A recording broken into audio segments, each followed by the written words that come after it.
मायशा खान कौन डाल लेकर आया इस पर शराब। जेबी चलो मेरे साथ चलो। मैं नहीं जाऊंगी। मैंने कहा ना चलो। चलो किस तरह बात कर रहे हो उससे? बीवी है तुम्हारी? बीवी है जब तो ये कह रहा हूँ चलो। क्यों जाऊँ आपके साथ? बेइज्जत होने के लिए या मारपीट के लिए? आपने कहा मैं नहीं जाऊंगी। क्या कहा तुमने? क्या कहा तुमने? आके मेरे सामने क्यों हाथ उठा दोगे? जाना हो क्या? इससे कह दे तेरा मेरे साथ चले, वरना क्या कर लेंगे? क्या कर लेंगे आप? जबरदस्ती ले जाऊंगा और देखता हूँ कौन आता है बीच में। चलो चलो मेरे साथ। देखिए आप बीच से हट जाए, ये हम दोनों का मामला, आप फट जाए। ये तुम दोनों का मामला नहीं है, समझे तुम? क्या समझते हो तुम? जब जी चाहे आए मारपीट कर ली उसके साथ। आप सबके तो तेवर ही बदल गए। कान खोलकर सुन ले, मैं कानूनी तौर पे इसका मियां हूं, जब चाहूं इसे ले जा सकता हूं, बीवी है मेरी। चलो। देखो महमूद, इस वक्त तुम्हारा दिमाग ठीक नहीं है, तुम इसको नहीं ले जा सकते, चले जाओ यहाँ से फौरन। मुझे भी यहाँ रुकने का कोई शौक नहीं है, लेकिन अकेला नहीं जाऊंगा, इसे साथ लेकर जाऊंगा। क्या खड़ी देख रही हो? चलो। मैंने कहा है मैं आपके साथ नहीं जाऊंगी। आपका रिश्ता भी कोई रिश्ता होता है। अगर तुम चाहती हो कि पूरा मोहल्ला ये तुम्हारा तमाशा देखे तो ठीक है, खींच के जबरदस्ती ले जाऊंगा तुम। चलो आप थोड़े चलो इसे अंदर कैसे आ तुम? देखो एक दफा तुम्हारी बदतमीजी बर्दाश्त कर ली है, बार बार नहीं करूंगा मैं। दोबारा हाथ उठाने का सोचना भी नहीं, इस दफा तुम्हारी जान ले लूंगा। केस कर दूंगा आप सब पे। जबरदस्ती पकड़ के रखा है मेरी बीवी को। ये धमकियां किसी और को जाके देना। चल रही हो तुम? मैंने कह दिया मैं उस घर में वापस अब कभी नहीं जाऊंगी। देख लूंगा तुम सबको, तुम्हें भी देख लूंगा, देख लूंगा मैं।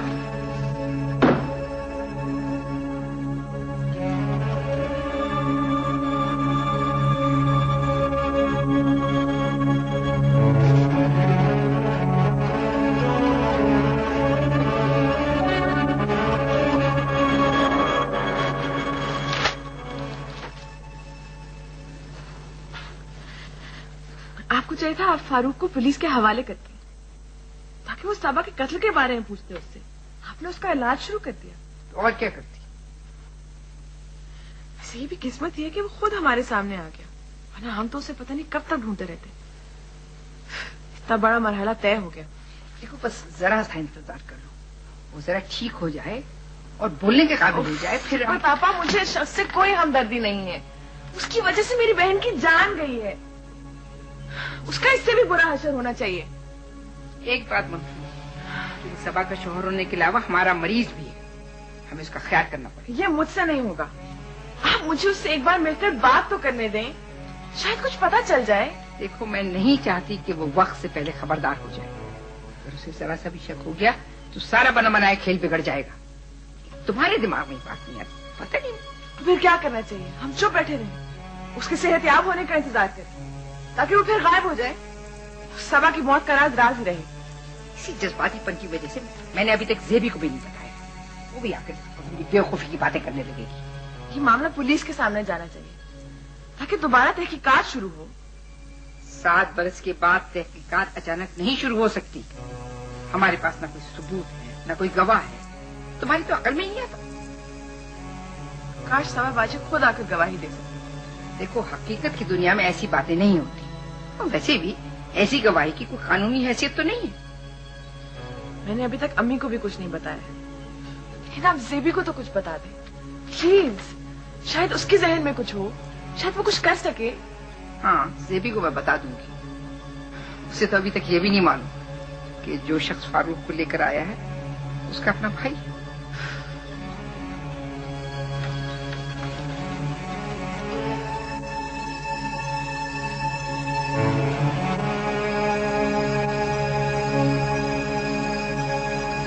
मैं तो महमूद को इस हालत में पहले कभी नहीं देखा था। मैं तो डर गई थी जब जुनूनी लग रहा था। ये टेलीफोन घर में किस लिए? स्टोर पे मुझे एक कॉल करती, मैं आ जाता, फिर ये ड्रामेबाजी कभी ना होती। वो अली आ गया था, उसने मामले को संभाल लिया, वरना तो हम मोहल्ले में मुंह दिखाने के काबिल न रहते। क्यों? क्या मोहल्ले वाले हमें जानते नहीं है? एक अरसे से हम यहाँ रह रहे हैं, वो हमारे ही साथ देते। जग हंसाई तो होती ना बेटा, लोगों को एक मौजू मिल जाता हंसने के लिए, खूब नमक मिर्च लगाई जाती। वैसे भी जब से तुम्हारा मेडिकल में एडमिशन हुआ है, वो पड़ोस वाली आंटी हमसे जली रहती हैं, फजूल की दुश्मन हो गई है हमारी। मैं तो पहले ही कहता था कि मुझे महमूद पर केस करने दो, लेकिन तुम लोगों ने मिलकर फैसला किया कि उसे खुद ही सुलझाओगे। अदालत में जाकर बात करता तो होश ठिकाने आ जाते साहबजादे के। हाँ हाँ, आप तो अखबार में छपवा दें पूरी कहानी। मैं ये सोच सोच के हलकान भी जा रही हूँ कि कैसे छुपाऊं लोगों से, और आपने के मामले को अदालत में लिए चले जा रहे हैं।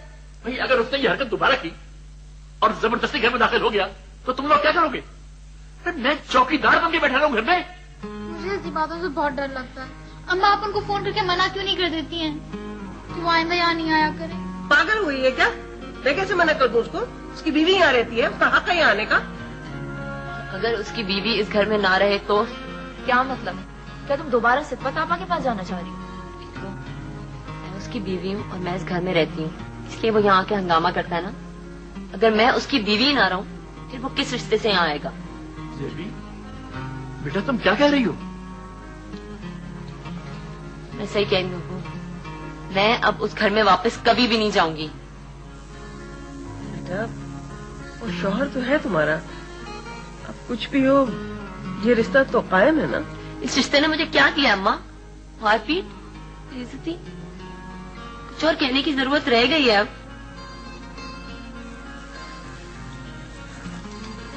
मुझे महमूद से अलहदगी चाहिए, हमेशा के लिए।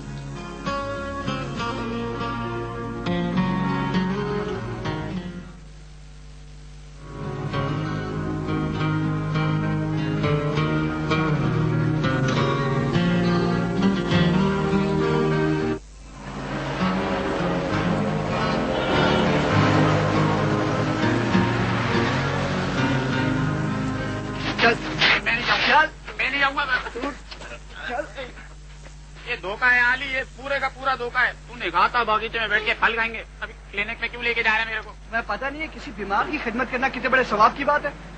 मेरे को भी आधे सर का दर्द रहता है, ये सवाब तू मेरी खिदमत करके भी कमा सकता है।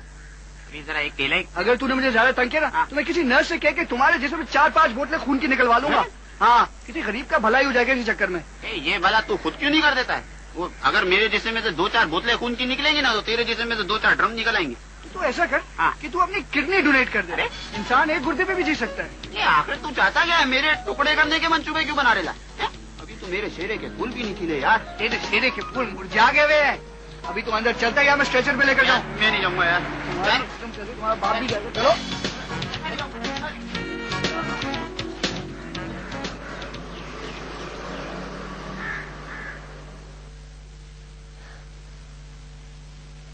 मैं अब जिंदा रहना चाहती हूँ सबा।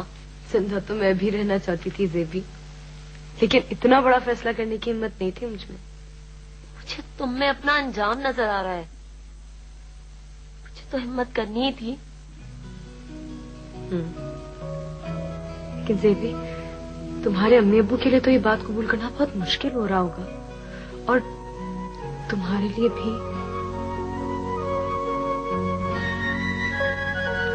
तुम्हें पता है, जब मैं अकेले बैठकर सोचती हूँ तो मुझे वो लम्हे याद आ जाते हैं जब महमूद ने मुस्कुरा के प्यार से मुझसे बात की थी। मैं उसकी सारी ज्यादतियां भूलने लगती हूँ, लेकिन फिर मुझे अपने आप से लड़के खुद को बहुत मजबूत करना पड़ता है। एक बात कहूँ जेबी, तुम सोचने के लिए और वक्त ले लो, बाद में कुछ नहीं हो सकेगा। मैंने अपनी तरफ से कोई कसर नहीं छोड़ी। मैं समझौते के लिए आखिरी हद तक गई हूँ। अगर अब कुछ नहीं बचा सबा, इस रिश्ते को बचाने के लिए मैंने क्या कुछ नहीं किया। सब कुछ बर्दाश्त किया है, सब कुछ सहा है, और सिर्फ एक कागज के टुकड़े से ही खत्म हो सकता है। नहीं जेबी, रिश्ते कभी भी अचानक से नहीं खत्म होते, बार बार चोट पड़ने से कमजोर पड़ जाते हैं।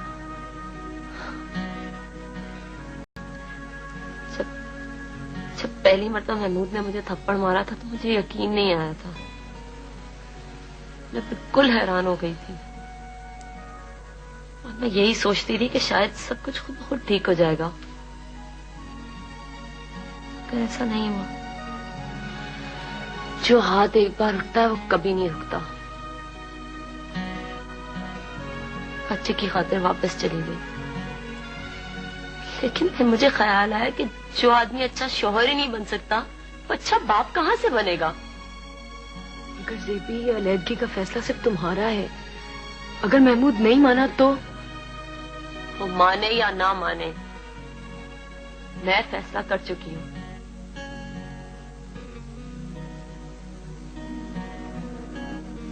ठीक है ज़ेबी, जो तुम ठीक समझो।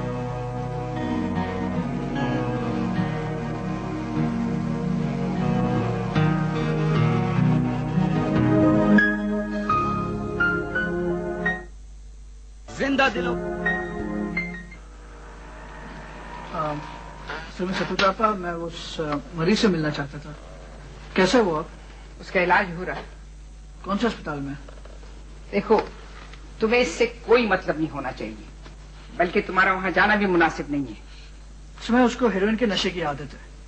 ये आदत उसकी छूट सकती है? हाँ हाँ, ठीक हो जाएगी, लेकिन उसमें कुछ वक्त लगेगा। मुझे तो नहीं लगता इस दुनिया में उसका कोई है भी। मैं तो उसका नाम भी नहीं जानता। उसका नाम फारूक है। वो ठीक तो हो जाएगा ना? हाँ हाँ, ठीक हो जाएगा। नशे की आदत इलाज से ठीक हो सकती है, लेकिन उसकी बीमारी कुछ और है। क्या? उसके फेफड़े काम नहीं कर रहे हैं। मैंने उसका एक्सरे देखा था, पानी भर गया है। खैर, टेस्ट वगैरह हो रहे हैं। और इस सब का खर्चा?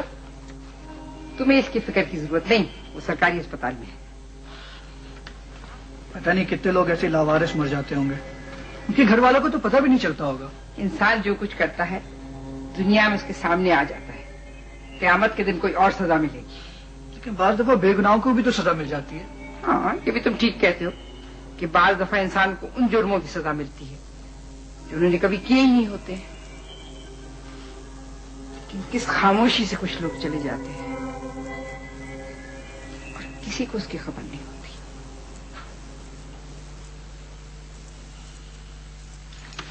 अरे आप आ गए? आपका तो काफी देर से इंतजार हो रहा है। मेरा इंतजार? यानी कि मेरा इंतजार हो रहा था। बस अभी अभी पहुंचा हूँ। हाँ, वो मरीज भी पहुंच गए। अच्छा अच्छा, उसको मेरा सलाम बोल दीजिएगा। वैसे सिद्दत आपा ने कहा था कि आप काफी सेहतमंद होंगे, मुझे तो आप बहुत कमजोर दिख रहे हैं। ये किसने कह दिया आपसे? आपको शायद पता नहीं है, मैं चलती हुई गाड़ी को अपने हाथ से रोक सकता हूँ और पहाड़ी बकरे को अपने कंधे पे बिठा के ना छत पे दौड़ लगा सकता हूँ। हाथ नहीं है, फौलाद है, फौलाद। आई टूट गए, कसम मौला की टूट गई। टूटी नहीं है? नहीं, ये टूट गई। खैर, ये पी लें। ये क्या है? ग्लूकोज। अच्छा, यानी कि खाने पीने का भी इंतजाम है? खाना मैं घर से लेकर आती हूँ, अगर आपको चाहिए तो आप मेरे साथ खा सकते हैं। अच्छा, क्या पकाया आज आपने? करेले गोश्त। चले फिर बिस्मिल्लाह करें, दस्तरखान का है। खाना बाद में खाएंगे। बाद में? हाँ, काम के बाद। आप तैयार है ना? हाँ, मैं तो तैयार हूँ। वो मेरा दोस्त अंदर गया, वो आ जाए तो फिर उसके बाद। हाँ, आपके दोस्त के आने तक तो आप फारिग भी हो जाएंगे। अच्छा, आप फिक्र ना करें, तकलीफ नहीं होगी। अरे भाई, आप घबरा क्यों रहे हैं? नहीं, घबरा नहीं रहा हूँ मैं, वो थोड़ा चक्कर आगे लेते हैं। चक्कर? हाँ। तो मेरे खून की एक बूंद भी नहीं ली और आप चक्कर आ रहे हैं, तो 2 बोतलें निकलेंगी तो क्या? 2 बोतलें? ये 2 बोतलें कहाँ से निकलेंगी? भाई, आपके जिस्म से खून की मिट्टी का तेल तो निकलने से रहा। अरे बचाओ, अम्मी, सोफिया, अली, कोई तो है। देखिए, आप घबराए नहीं, आप खून देने नहीं आए क्या? अरे मेरी तो टांगे भी जवाब दे गई।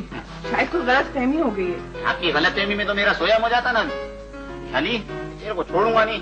जाने की इस बात का बदला लिया मेरे से। अस्सलाम वालेकुम। मुझे सिद्दत आपा ने बुलवाया था ब्लड देने के लिए। तो ये कौन है?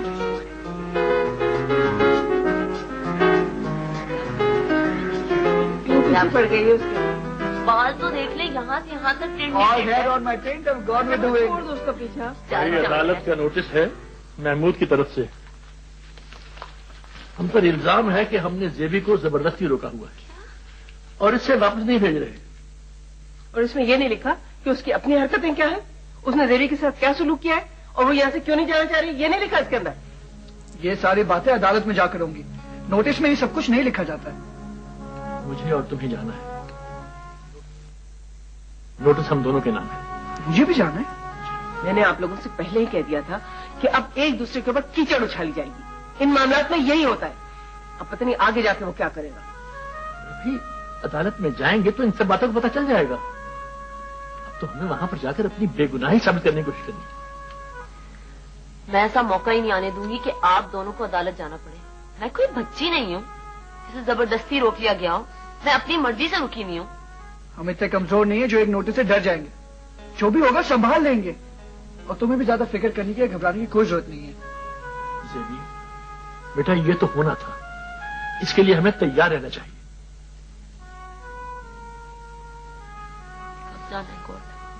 अगले महीने की 20 तारीख को, अभी बहुत दिन पड़े हैं। अल्लाह ने चाहा तो किसी अच्छे वकील का इंतजाम हो जाएगा और वो सब मामला संभाल लेगा। अगर मैं कोर्ट में जाकर ये कह दूं कि मैं अपनी मर्जी से अपने माँ बाप के घर में रुकी हुई थी और महमूद की सारी ज्यादतियां बता दूं, तो ये केस तो यहीं रुक जाएगा ना? हाँ, लेकिन उसे अंदाजा है कि तुम अदालत में नहीं जाओगी। ज़ेबी को अदालत में जाना भी नहीं चाहिए। हमारे खानदान की कोई लड़की आज तक अदालत के कटहरे में जाकर खड़ी नहीं हुई। अम्मा, शायद मुझे ये रवायत तोड़नी पड़े ना। जो होने वाला होता है उसे तो कोई नहीं रोक सकता ना।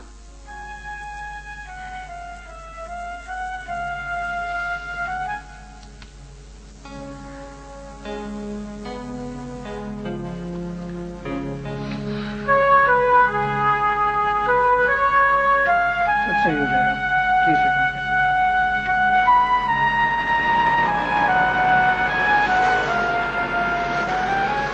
हालांकि हमारा प्रोफेशन है, लेकिन मैं हर आने वाले मर्द या औरत से ये जरूर कहती हूँ कि एक बार फिर सोचें।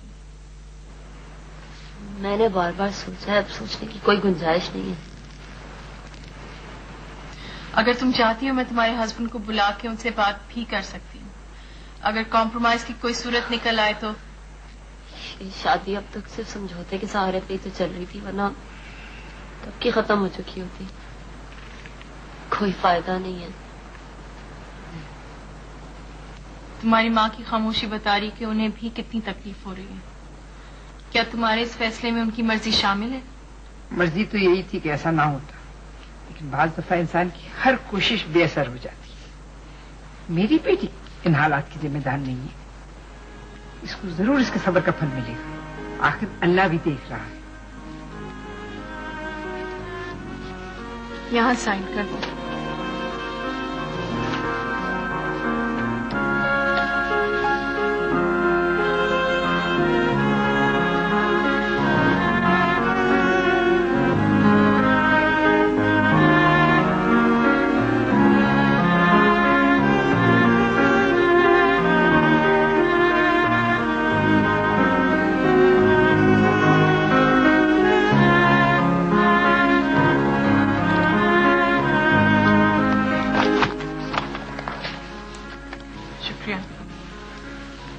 मेरी दुआ है कि फैसला तुम्हारे लिए बेहतर साबित हो। ज़ेबी, संभालो।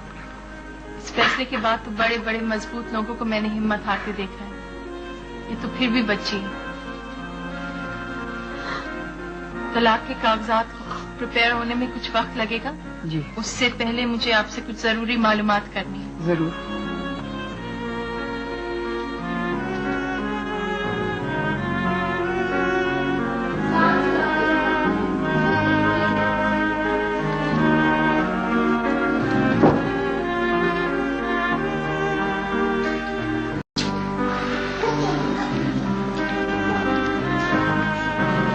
आयशा, बेटा एक गिलास पानी तो ला के दो मुझे।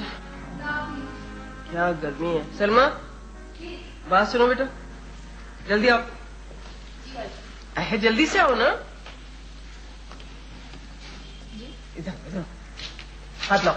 ये पकड़ो, एहतियात से रखो इसे। ज़ेबी तुम्हारे कमरे में सोती है ना, जब वो सो जाए तो चुपके से उसके तकिए के नीचे रख देना, उसे पता ना चले। अच्छा है क्या है? ओहो, ताबीज़ें खोलो मत। उन्होंने कहा था तासीर खत्म हो जाती है खोलने से। अरे फिर रुकैया ने मुझसे कहा कि रशीदा, तुम्हारी ज़ेबी के मसले का हल झंडे वाले बाबा के पास है। वो बहुत सारी लड़कियों की जिंदगियां बना चुके हैं। आपका मतलब है कि आप झंडे वाले बाबा के पास गए ज़ेबी के लिए तावीज लेने ताकि उसकी जिंदगी बन जाए, यही मतलब है ना आपका? हाँ हाँ, यही मतलब है। क्या फारसी बोल रही हूँ मैं? सच्ची बात है, रुकैया ने मेरी बड़ी हिम्मत बंधाई। और झंडे वाले बाबा कह रहे हैं, माई तेरा दामाद तेरी बेटी के कदमों में गिर जाएगा और झगड़ा फसाद बिल्कुल खत्म। और पैसे कितने देकर आई आप, ये भी बता दें। अरे भाई, वो पैसे नहीं लेते, मना कर रहे थे। रुकैया कहने लगी गले में कुछ डाल दो, 100 रुपए डाल के आ गए। लेकिन हाँ, जब मेरा काम हो जाएगा तो फिर जोड़ा, मिठाई, फल फूल वो सब देना पड़ेगा, कोई बात नहीं। तो सुबह से आप झंडे वाले बाबा के पास थी और ये सारा काम मुझ पे डाल दिया। वो जो आलू कुछ बनाने के लिए कहा था वो जल चुका है और ये दाल अब मुझसे नहीं चुनी जाती है। इधर दो पागल। मुझे आपसे ये उम्मीद नहीं थी कि आप इस तरह के चक्रों में पड़ जाएंगे। अगर महमूद भाई ज़ेबी को मारते पीटते रहे और अब ज़ेबी घर वापस नहीं जाना चाह रही तो उसमें कोई बाबा क्या कर लेगा? पैसे कमाने के धंधे होते हैं सब और कुछ नहीं होता है बेटा। आजमाने में हर्जी क्या है? फिर देखो इन बुजुर्गों की दुआ में बड़ी तासीर होती है। इन बाबा ने तो ऐसे दिल से दुआ दी कि मैं क्या बताऊं। और बाकी जो कसर है वो उससे पूरी हो जाएगी। रुकैया कह रही थी कि 16 आने पक्का काम होगा। जिंदगी भर तो रुकैया खाला से कभी आपकी बंदी नहीं, एकदम से आपकी इतनी बड़ी हमदर्द हो गई। वो जरूर उनका भी कुछ ना कुछ हिस्सा होगा इसमें, तभी इतनी हिमायत कर रही थी उनकी। आयशा बात सुनो, इधर क्या है? बात सुनो। देखो तुम्हारे अब्बा और तुम्हारे भाई को कानों कान खबर न इस बात की, समझ गए? ये तुम खोल क्यों रही हो उसको? मत खोलो उसको, मुझे दे मैं खुद रख दूंगी भाई, मैं खुद रख दूंगी। मुझे दो। इसके अंदर सादा कागज है, कुछ भी नहीं। बेवकूफ बनाया उन्होंने आपको। ओह, उन्होंने कहा था खोलना नहीं, सारा असर जाता रहेगा। वही हुआ ना, सारे अल्फाज घुल गए। सलमा कभी तुम मेरा कोई काम ना करके देना, अच्छा? अल्लाह, मैं अपनी बच्ची की फिक्र में मरी जा रही हूँ, तुम लोगों को जरा एहसास नहीं है। अम्मी, ज़ेबी हमारी भी तो बहन है ना, मुश्किल दिन है, गुजर जाएंगे। हालात एक जैसे तो नहीं रहते हैं ना, आप क्यों इतना परेशान होती हैं? अच्छा रोए तो नहीं? और पानी डाल दो, चाय बना दो।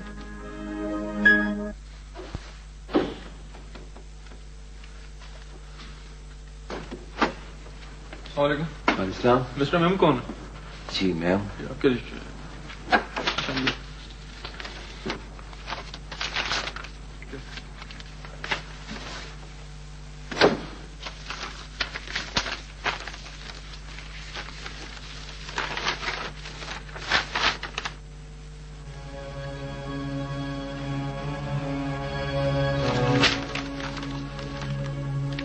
तलाक चाहिए, इसकी ये हिम्मत।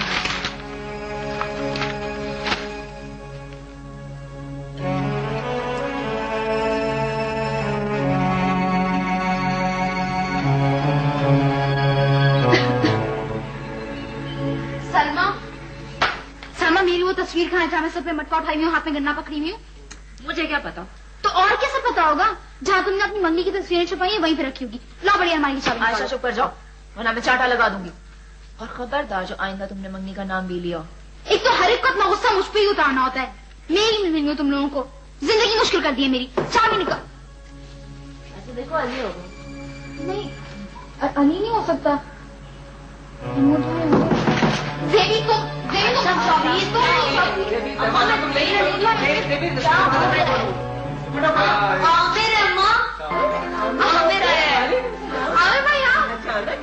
बस मैंने आप लोग को सब ये लो, इतने सारे गिफ्ट। जो कुछ कहा था सब ले आया, बदमाशी नहीं करना। और क्या चाल? बिल्कुल ठीक था, आओ अंदर आओ। बेटा गाड़ी कुछ खाने को लाती हूँ। खीर ले आना सलमा क्या? अदरा तुम चाय पियोगी?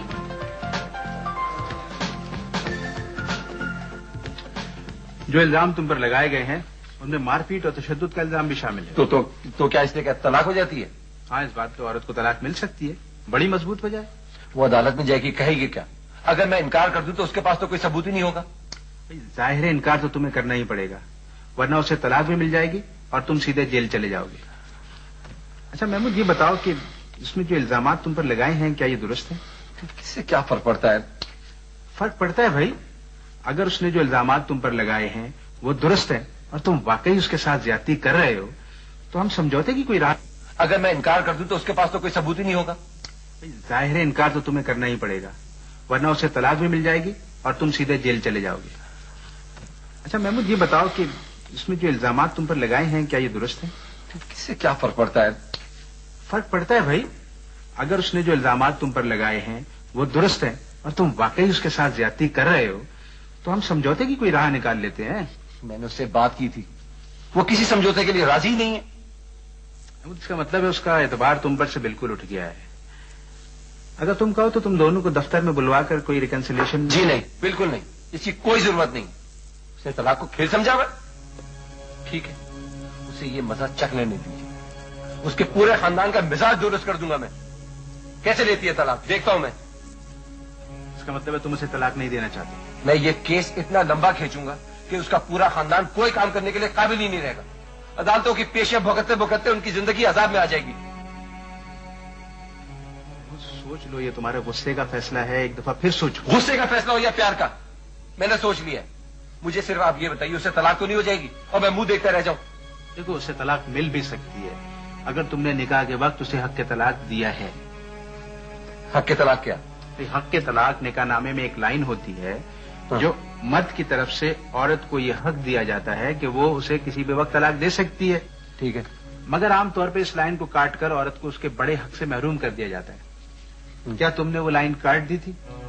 हाँ, वो लाइन तो काट दी है मैंने। फिर ये मुकदमा लंबा चलेगा और जितना लंबा तुम कहोगे उतना लंबा खींचेगा, क्योंकि निकाह के वक्त अपने वो एक बहुत बड़े हक से महरूम हो चुकी है। वकील साहब प्लीज ये केस बनाए, देखता हूं कैसे लेती है तलाक। I will do it.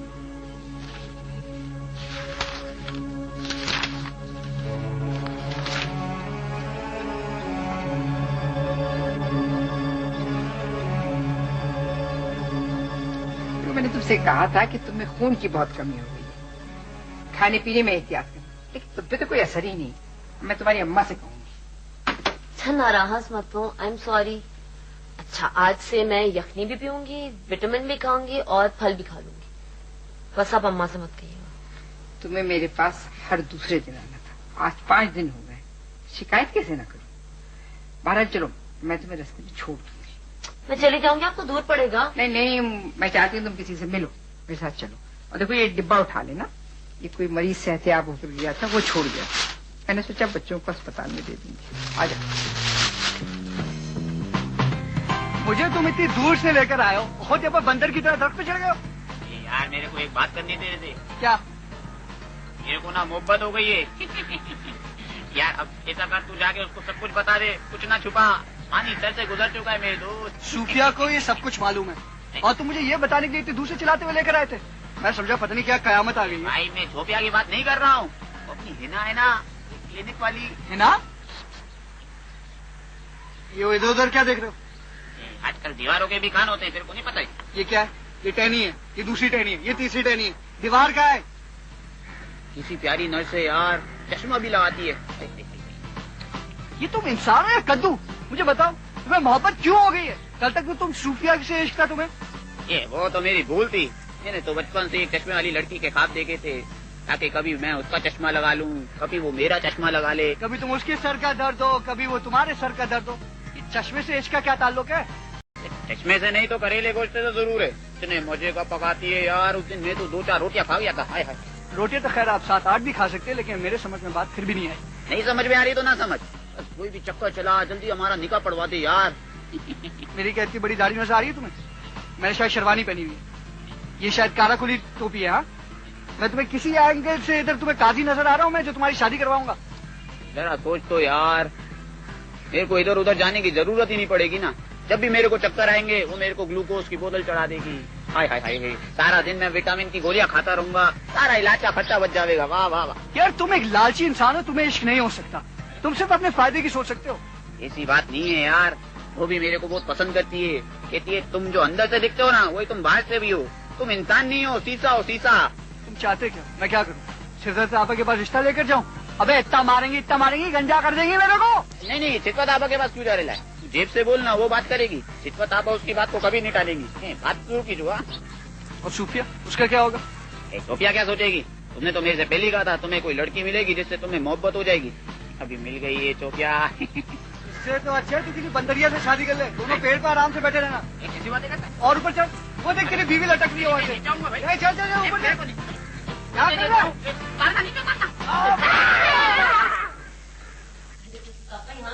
क्या दोबारा एडमिट कराएंगी? नहीं, ऐसी कोई बात नहीं है। जेबी यहाँ, इसे पहचानो, जहन पे जोर डालो। तुमने चेहरा पहले कहाँ देखा है? मैं तो नहीं जानती कौन है। अच्छा, पहले कहती थी कि मैं सबा के शौहर को खुद तलाश करूंगी। अब तुम्हारे सामने लेटा है और तुम उसे पहचान नहीं रही हो। ये सबा का शौहर है? हाँ। तुम सबा के शौहर हो? तुमने उसका कत्ल किया था ना? कौन है ये क्या कह रही हैं? तुम मुझे नहीं जानते, लेकिन मैं तुम्हें बहुत अच्छी तरह जानती हूँ। तुमने उसे आग में जला के मार डाला था, तुम्हें एहसास भी नहीं हुआ था। बोलो, बोल क्यों नहीं रहे हो? किया था ना तुमने ये कौन है? मैंने नहीं जानता, ये सब झूठ है। झूठ बोलने की जरूरत नहीं है, तुम्हें तो जिंदा रहने का भी हक नहीं है, मर जाना चाहिए तुम्हें। ज़ेबी, होश में आओ, तुम क्या कर रही हो? ये बीमार है, तकलीफ में है। तो सब अभी तो तकलीफ में थी, उसका तो किसी ने इलाज नहीं कराया था, उसे कोई अस्पताल नहीं लेके गया था और वो बहुत अजियत में मरी थी। इसका हमारे पास कोई सबूत ये नहीं है। सबूत है, ये खुद बताएगा इसने क्या किया था। अगर मुझे मालूम होता तुम इस किस्म की हरकतें करोगी, मैं हरगिज़ तुम्हें यहाँ लेके नहीं आ। चलो।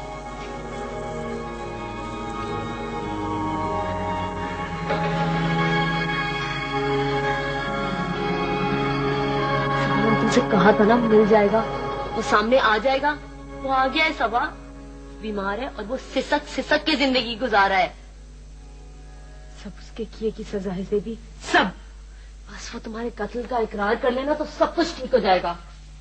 क्यों क्यों करेगा वो इकरार? पूरी जिंदगी उसने ये बात सबसे छुपाई है, पूरी दुनिया को धोखा देता रहा है। वो तुम्हारे कहने से क्यों मान जाएगा? क्योंकि वो बीमार है सबा, वो कमजोर है, वो फारूक नहीं है जो वो पहले था। सिद्दत आपा और हिना उसका इलाज कर रहे हैं, हमें उसकी जिंदगी चाहिए सबा। ज़ेबी, तुम अपने मसलों को भूलकर एक ऐसी चीज में क्यों उलझ रही हो जिससे तुम्हारा कोई ताल्लुक नहीं है, तुम्हें कोई फायदा नहीं है। वो माने या न माने से तुम्हारी जिंदगी पर क्या असर मेरी पड़ेगा? जिंदगी पे महसूस करना चाहती हूँ कि मैंने कुछ किया है, मैं कुछ कर सकती हूँ। हिना की जिंदगी पे असर पड़ेगा, उन सब लड़कियों की जिंदगी पर असर पड़ेगा जो तुम्हारी तरह खामोशी से सब कुछ बर्दाश्त करती हैं।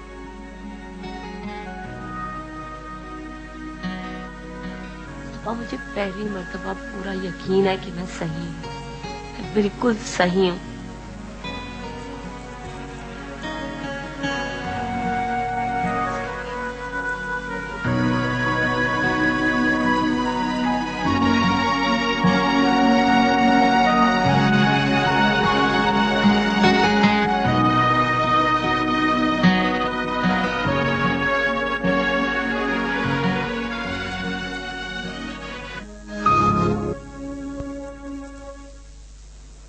तो इस बात का कि मंगनी तोड़ने से पहले तुमने मुझे बताया तक नहीं। ईमेल कर सकती थी, फोन कर सकती थी, बात तो कर सकती थी। सब कुछ बहुत जल्दी में हो गया आमिर।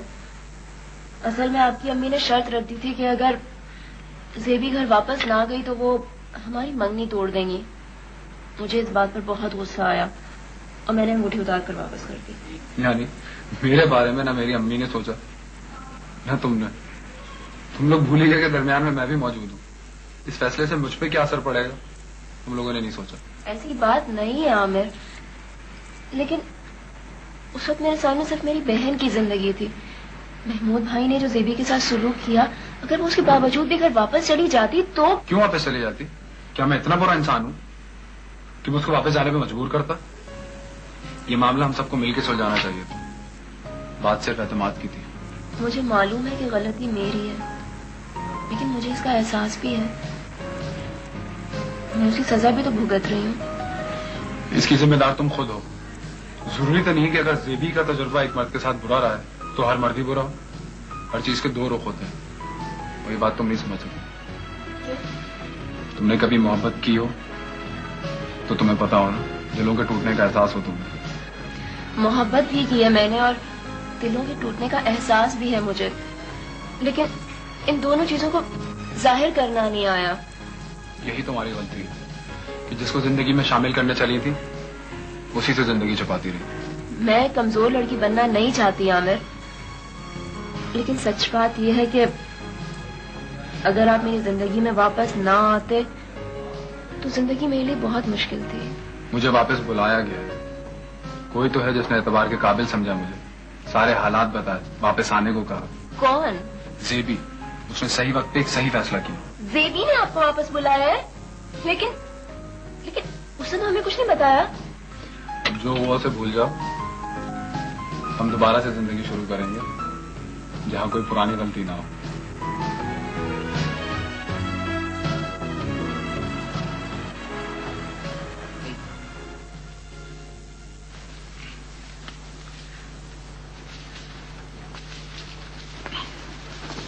अच्छा तुम खून देने आए, बेटा अंदर आ जाओ, जल्दी करो। यहाँ क्या खून खराबी के अलावा कोई बात नहीं हो सकती? इंसान और कुछ देने के लिए नहीं आ सकता। मसलन क्या क्या लाए हो? क्या चीज है? मरी हुई मुर्गा भी है? झाड़ू? ये आंटी है, फूल है, फूल। My foot. देखो अस्पताल बराबर में, वहाँ जाकर रिसेप्शन से कमरे का नंबर पूछना। और लेकिन इस वक्त तो विजिटिंग टाइम भी नहीं है। ओहो खालाजान, मेरे को वहाँ नहीं जाना है। मेरे को ये फूल किसी को देने, वो यहीं कहीं है, इसी छत के नीचे, मेरे आस पास। बकवास बंद करो, मैं इस किस्म के जुमले सुनना पसंद नहीं करती हूँ। अभी ये तुम्हारी झाड़ू लेकर तुम्हारी वो ठुकाई करूंगी कि तुम्हें सब कुछ भूल जाएगा।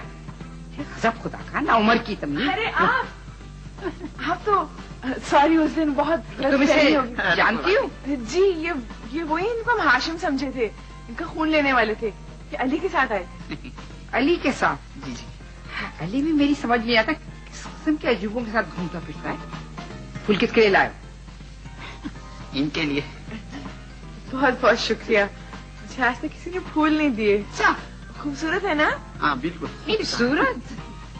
मेरे ख्याल में है ना, तुम अपनी एनक चेक करो। मुझे लगता है तुम्हारा नंबर बढ़ गया है। मैं तो तुम्हें ये राय दूंगी कि तुम कॉन्टेक्ट लेंसेज पहनना शुरू करो। नहीं, ये ऐसे ही बहुत अच्छी लगती है। इनके चश्मे से तो और रो पड़ता है, इंसान की इज्जत बनती है। इनमें खुशबू नहीं आ रही। ये कागज के बने हुए हैं ना, मैं असली वाले इसलिए लाया कि उसमें मजा नहीं आता है, 2 दिन में मुरझा जाते हैं। इस पे तुम ऐसा करो, हर के गुलाब छिड़क लो या थोड़ा चमेली का तेल। ना मेरे ख्याल में तुम्हारी कुछ तबीयत ठीक नहीं है। अगर तुम चाहना तो जल्दी घर चली जाना, आज रश भी नहीं है। जी सिपदा। ओ, आज खाने में क्या पका हुआ?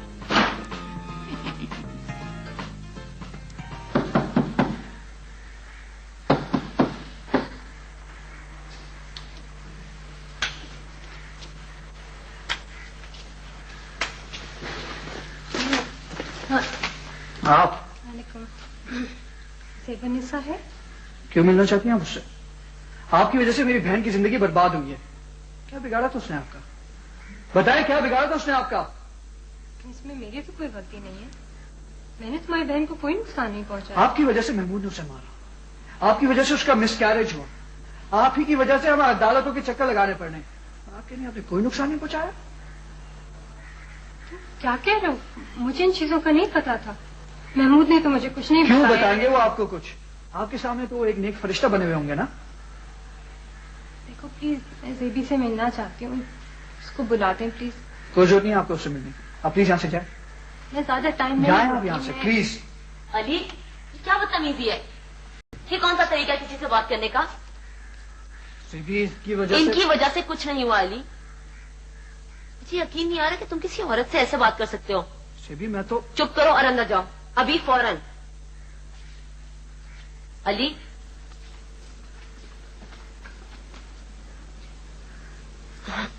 I am sorry, I am really very sorry.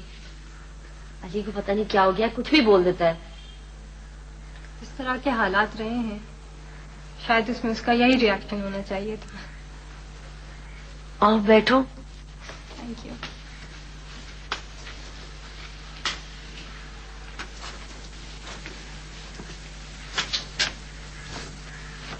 मुझे अंदाजा नहीं था कि महमूद मारपीट भी करता होगा। तुम्हारी मिसकैरेज, नहीं तो समझ में नहीं आ रहा मैं क्या कहूँ। बीवी पर हाथ उठाना तो गिरी हुई हरकत है, कमजोर औरत पर हाथ उठाना। कमजोर औरत नहीं होती, वो मर्द होता है जिस पर हाथ उठाता है अपनी नाकामियों और कमजोरियों को छुपाने के लिए। यकीन करो, मैंने किसी का घर नहीं तोड़ना चाहा था। इसमें आपका तो कोई कसूर नहीं है।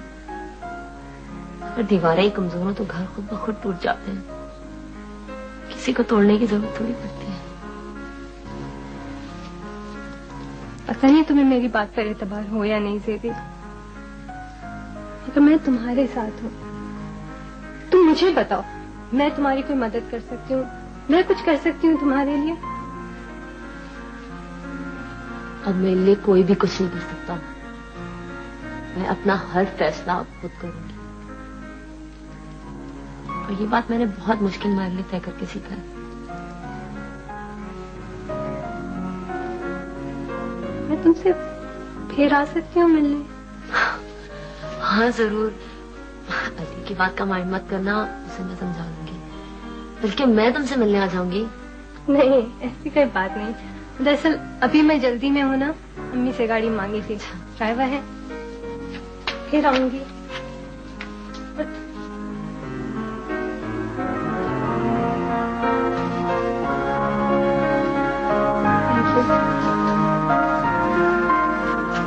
जल्दी चलेगी, चाय भी नहीं पी, कुछ भी नहीं। ले आऊंगी, जल्दी आ जाना।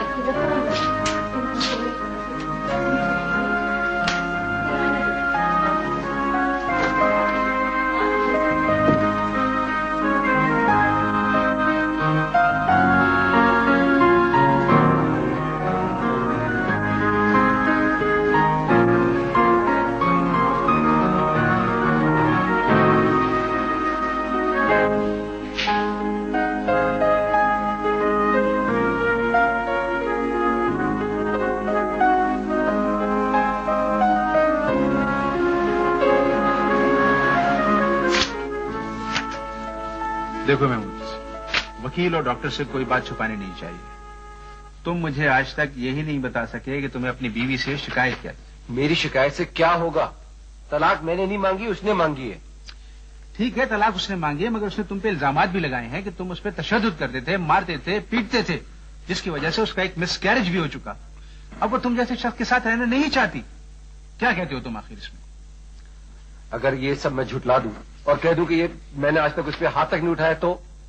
तुम झुटला सकते हो, मगर झुटलाने के लिए कोई बहुत बड़ा सबूत पेश करना पड़ेगा। अच्छा महमूद, मुझे ये बताओ कि तुम्हारे पास पड़ोस के लोगों से, मोहल्ले वालों से ताल्लुकात कैसे थे? बहुत बुरे। उनका बस चले तो मुझे फांसी पे लटका दे। यार, मुझे अपनी बीवी की कोई ऐसी खास बात बताओ जो मैं उसके खिलाफ इस्तेमाल कर सकूं। अच्छा ये बताओ कि तुम्हारे पैसे वो अपने घर वालों पे लुटाती थी? पैसे चाहिए मुझे मोटरसाइकिल के लिए। तो दफ्तर वाले देने वाले थे ना? अब नहीं दे रहे वो मुझे।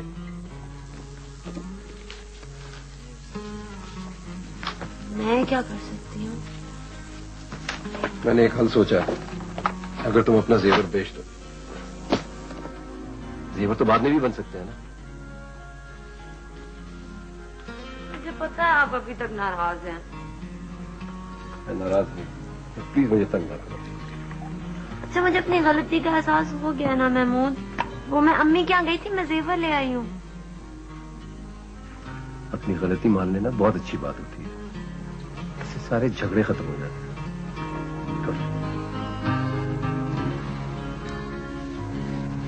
नहीं, ऐसा कभी नहीं हुआ। तुम्हारे खाने पीने का ख्याल नहीं रखती थी?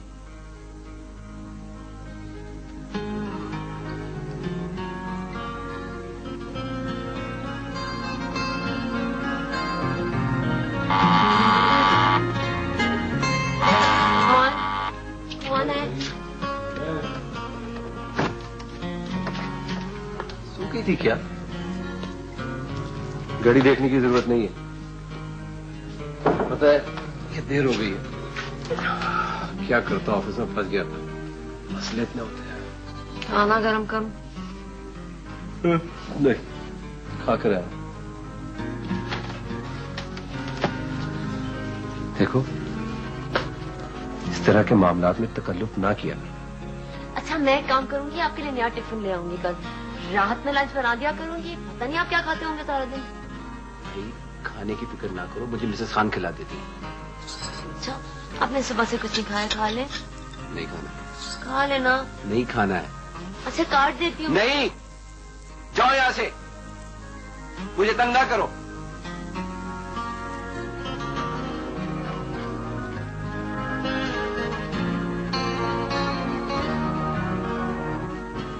बहुत ख्याल रखती थी मेरा। तो यार, क्या उसे तुमसे मोहब्बत नहीं थी?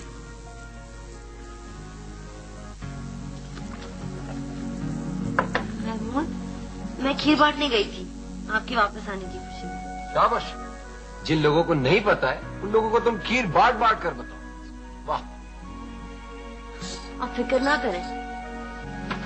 क्यों ना फिक्र कर, यूं औरतों की तरह घर में बैठा रहो। चले, इसी बहाने आप घर पे तो बैठे, हमें थोड़ा टाइम ही मिल गया सर। मुझे लगता है कि मेरे साथ तुम्हारी बदुआएं हैं। महमूद, मैं क्यों बदुआ दूंगी आपको? अब मैं गुर्बत से डरने लगा। डरने की क्या बात है, मैं हूं आपके साथ।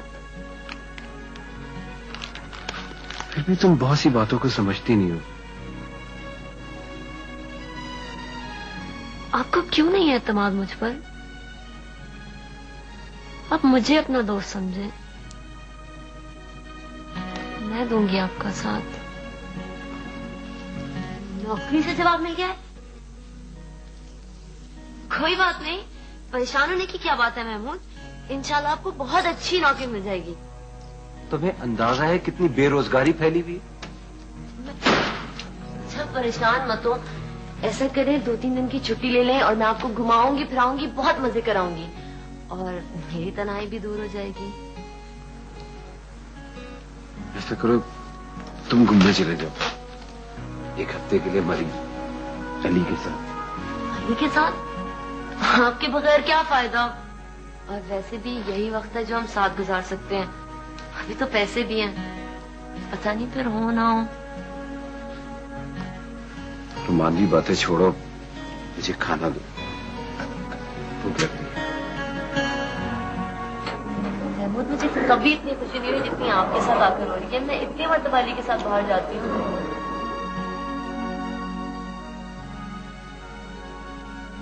मोहब्बत, बहुत मोहब्बत। यार ये हर लिहाज से एक आइडियल शादी लग रही है। महमूद जाओ यार, मेरा दिमाग खराब मत करो, जाओ और समझौते की कोई राह निकालो।